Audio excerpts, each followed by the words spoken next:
Israël pourrait passer à la vitesse supérieure alors que les frappes aériennes se poursuivent. L'État hébreu fait planer la menace d'une attaque terrestre. Les Nations Unies appellent pourtant un cessez-le-feu immédiat.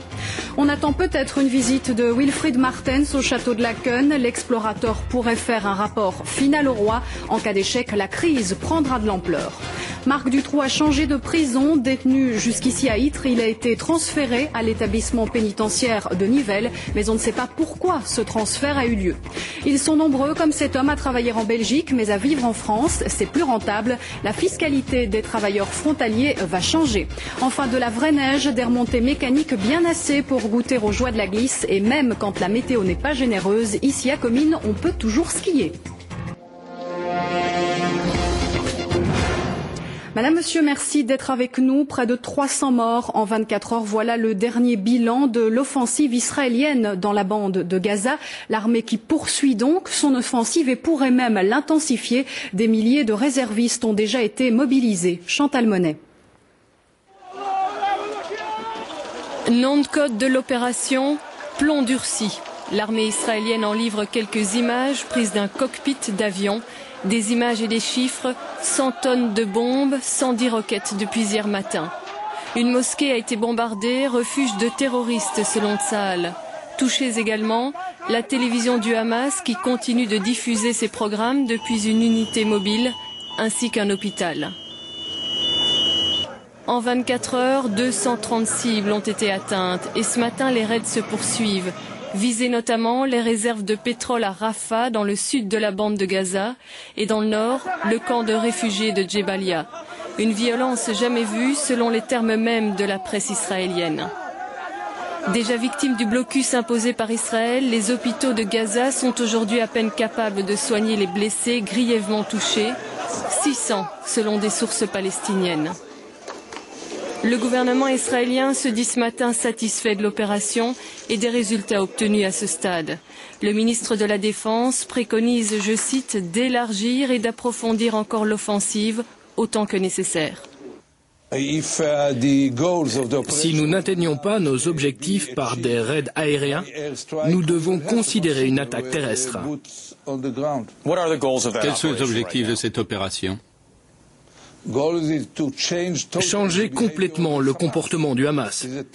C'est un régime terroriste qui continue à tirer sans distinction des milliers de roquettes et de mortiers sur notre population.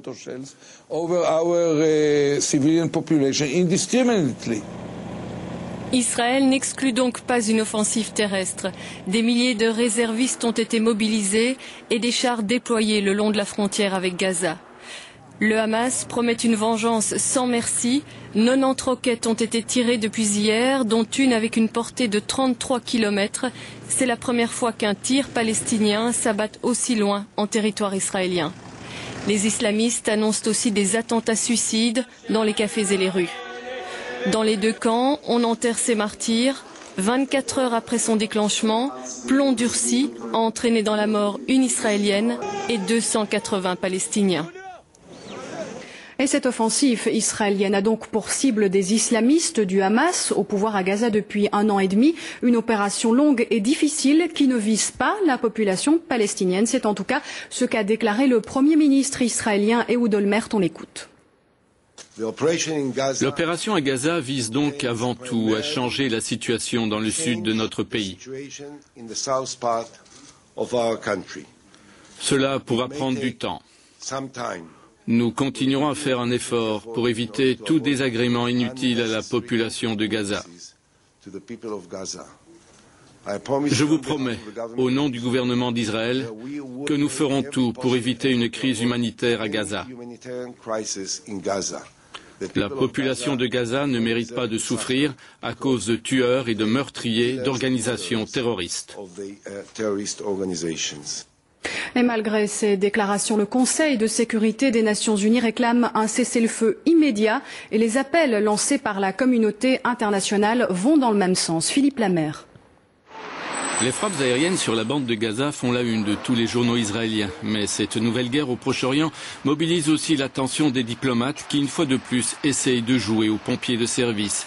Ainsi, cette nuit, le Conseil de sécurité des Nations Unies s'est réuni en urgence. Le Conseil de sécurité appelle toutes les parties à cesser immédiatement toutes les activités militaires. Le Conseil de sécurité souligne la nécessité d'un retour au calme qui permettra d'ouvrir le chemin d'une solution politique des problèmes qui existent dans le dossier qui oppose Israéliens et Palestiniens.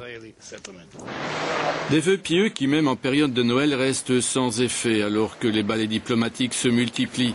Le président de l'autorité palestinienne a rencontré le roi Abdullah de Jordanie. Ce dernier demande à la communauté internationale de faire pression sur Israël pour arrêter le bain de sang. Et ce dimanche, Mahmoud Abbas est au Caire où il a rencontré le président Moubarak. Le président égyptien demande lui aussi la fin des hostilités. Au même moment, à Damas, un leader des islamistes en appelle lui à l'unité des Palestiniens dans la guerre contre Israël. C'est un moment historique. Aujourd'hui, nous avons besoin de nous rassembler pour une nouvelle intifada et pour notre résistance future, non seulement à Gaza, mais aussi en Cisjordanie.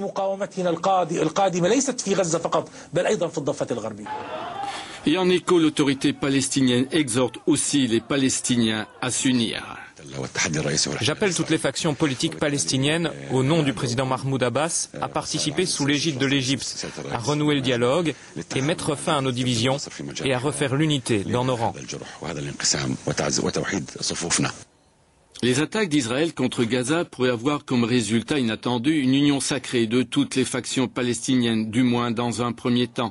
Mais cette éventualité n'empêchera sans doute pas l'État hébreu de continuer son offensive, fort du soutien des États-Unis. Nous voulons le retour du cessez-le-feu, mais nous comprenons aussi qu'Israël réponde aux attaques répétées des roquettes du Hamas sur les innocents civils israéliens. La crise du Proche-Orient est toujours gérée par l'administration Bush, mais le nouveau président en vacances à Hawaï est tenu au courant de l'évolution du dossier. Un dossier qui, dès le lendemain de son investiture, s'imposera à Barack Obama comme une de ses priorités.